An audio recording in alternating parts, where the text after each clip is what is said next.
One morning, Thomas was taking on water when the Fat Controller came to see him. "Good morning, Thomas," greeted the Fat Controller. "Good morning, sir," Thomas greeted back. "Thomas," continued the Fat Controller, "a school bus has broken down, and today, the class that was going to use it is going on a school trip to the seaside. Can you take the class to the seaside instead?" "Of course, sir," smiled Thomas. "That's a good engine," beamed the Fat Controller. And Thomas puffed happily away. Thomas soon arrived at the station with Annie and Clarabelle, where the children and their teacher were waiting. "Beep, beep," whistled Thomas merrily. "Good morning." The teacher was quick to climb aboard Annie, but the children stayed behind. Thomas wasn't bothered, though, as it would be a good few minutes before he was due to leave. Then, Thomas noticed the children chuckling. "Something funny?" asked Thomas curiously. "Just a joke I told," replied one of the girls. "Do you want to hear it?" "No, thank you," answered Thomas politely. "By the way," continued a boy, "we thought of a way to make the journey to the seaside fun." "Go on," said Thomas inquisitively. "What if you raced down the line, Thomas?" answered the girl. "We'd have the biggest thrill ever." Thomas was surprised. "Zoom down the line," he repeated.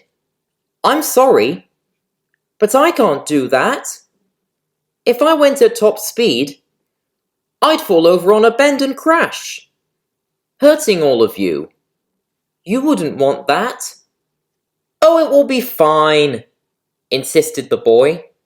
"No, it wouldn't be," asserted Thomas firmly. "Like I just said, if I speed, I will crash. And if I crash, all of you would get hurt. The Fat Controller wouldn't like that. He also doesn't like his engines disobeying speed limits and other speed regulations." "The Fat Controller will never know," responded the girl. "But Thomas isn't the only one who would know," argued Annie. "We would know about this as well," added Clarabelle. "Indeed," agreed Thomas's driver. "Since we would know about this as well, we would tell the Fat Controller. And as Thomas said, speeding is dangerous, so it cannot be done." But the children seemed to be completely ignoring this lecture, or just didn't care. They suddenly began chanting, "Come on, Thomas," over and over again. This made Thomas cross. "No!" snapped Thomas. "I am not speeding, and that is final," he snapped. The children stopped chanting at once. Then, they began to move towards Thomas's cab. Thomas, his crew, Annie and Clarabelle were all confused. Suddenly, as the children got into Thomas's cab, they knocked his crew out. "What are you doing?" cried Thomas. Suddenly, Thomas felt himself begin to move. "Help! Help!" he shouted. "Thomas!" yelled the driver and fireman. They got up, but it was too late. Thomas had already left and was going too fast to be chased on foot. Thinking quickly, the driver and fireman ran into the station to call for help. Thomas roared down the line at his highest speed. He was very terrified, and kept on calling for anyone to help him. Thomas then saw Gordon resting at a water tower. "I've been hijacked, Gordon!" shouted Thomas. The signalman panicked upon seeing the runaway Thomas and changed the points to avoid a head-on collision. Luckily, Gordon had heard Thomas, and so had Gordon's crew, who threw Gordon into reverse to try and save Thomas. Unfortunately, Gordon would take a while to get up to speed, so Thomas continued going faster and faster down the line. Then there was trouble. Bertie was stuck on the level crossing because his engine had given out. He felt miserable about it. Bother, sighed Bertie. Why didn't I let you check me when there was time? He asked his driver. Don't worry, Bertie, soothed his driver. We all make mistakes. Bertie understood. Just then, Thomas saw Bertie and was horrified. Look out! Screamed Thomas, and he shut his eyes. Not long after Thomas crashed into Bertie, Gordon arrived on the scene. When he did arrive, he was horrified. Bertie was on his side, and was not only severely damaged, but also unconscious. Thomas was in better shape, but was still damaged. Oh my goodness! Cried Gordon in shock. Get help! Quickly! Called Thomas. Gordon's driver went to the nearest telephone to do just that. And soon, Edward arrived with the breakdown train, Thomas's crew, and the Fat Controller. As soon as they arrived, the breakdown gang got to work cleaning up the mess, as a low loader came to take Bertie away to be repaired, and the police arrived. The Fat Controller walked in front of Thomas to speak to him. Thomas, said the Fat Controller worriedly. What's happened? Thomas explained everything that happened. Just then, as Thomas was finished explaining, he heard laughing coming from his cab. The Fat Controller heard it too. He didn't need to know anything else. The children that hijacked Thomas were declared insane and were sent to a psychiatric hospital. But the damage had been done. Bertie had been carrying passengers when Thomas crashed into him, so the lives of said passengers were lost. Everyone was in shock about what happened. No one ever thought that children could be so psychotic. But no one was more affected from the whole fiasco than Thomas. This didn't surprise anyone, and they were all worried for the little blue tank engine. After all, the hijacking had caused Thomas to murder innocent people, which would undoubtedly be a lot for Thomas to take, as indeed it was. Thomas tried to assure himself the accident wasn't his fault, but no matter how hard he tried, his demons kept lingering on in his smoke box.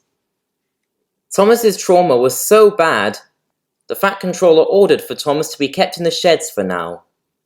The Fat Controller also requested that someone be with Thomas at all times to help him through his trauma. One night, Toby was with Thomas when the station master came to see him.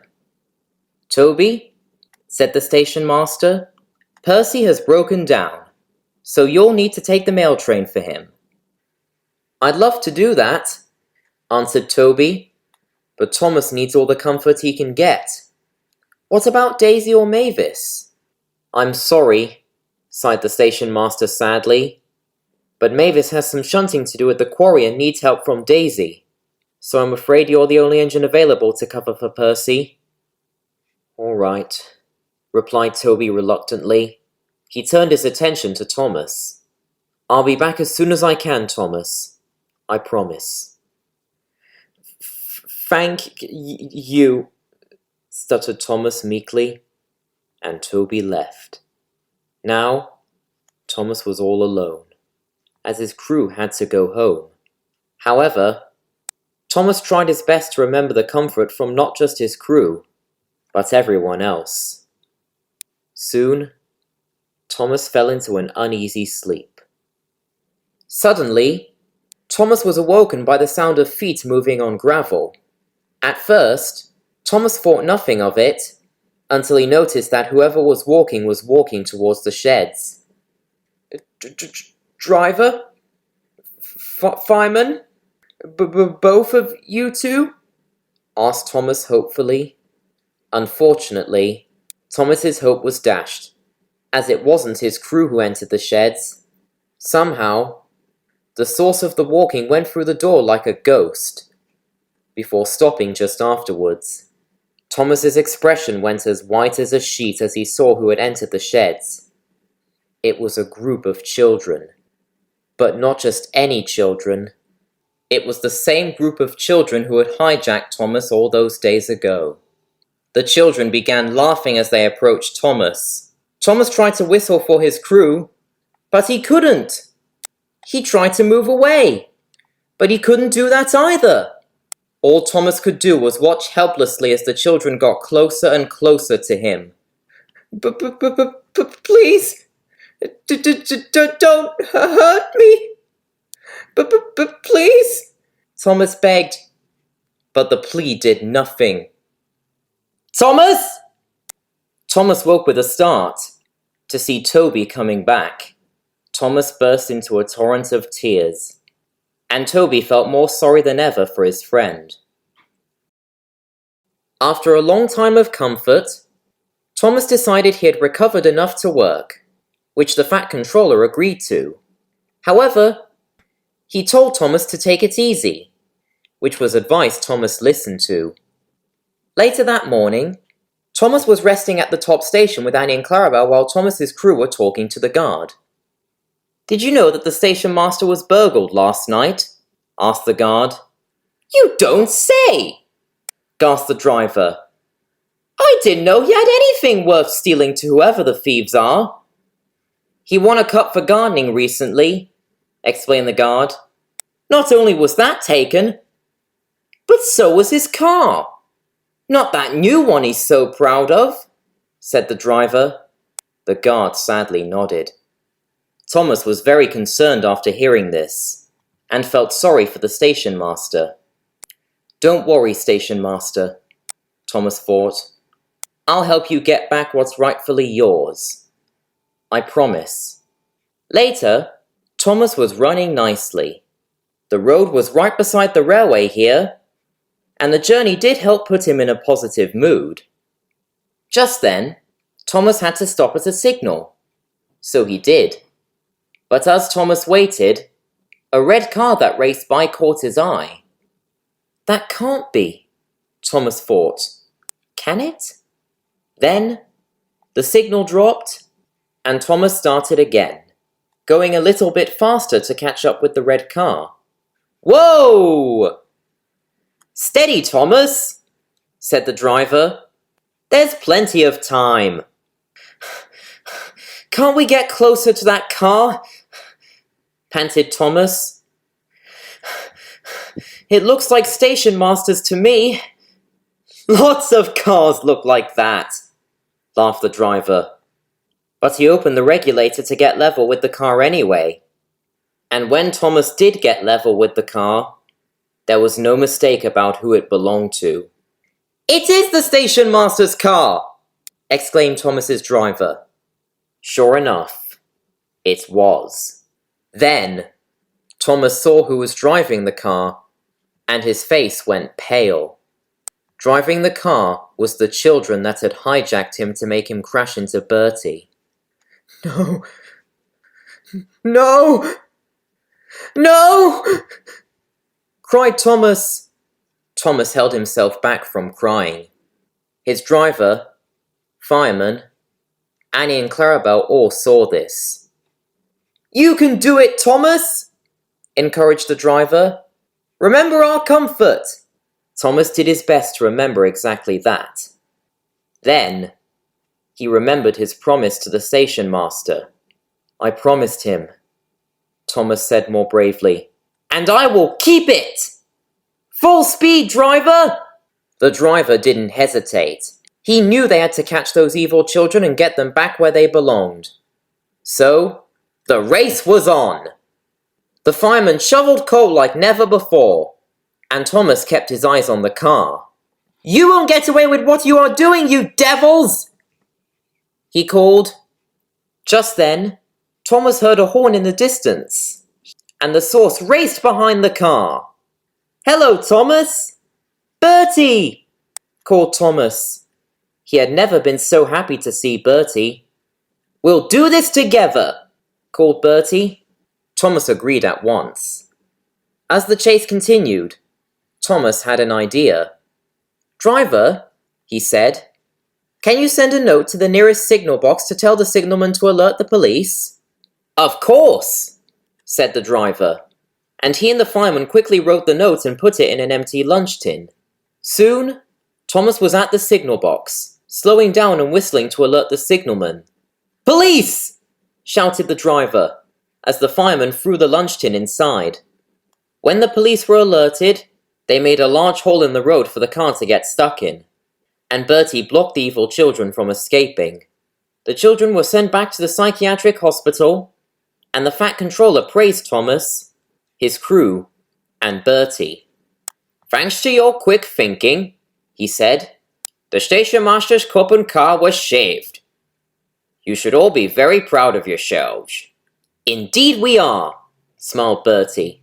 "Same here," smiled Thomas. Thanks to this rescue, Thomas officially overcame his demons and went back to being a really useful engine.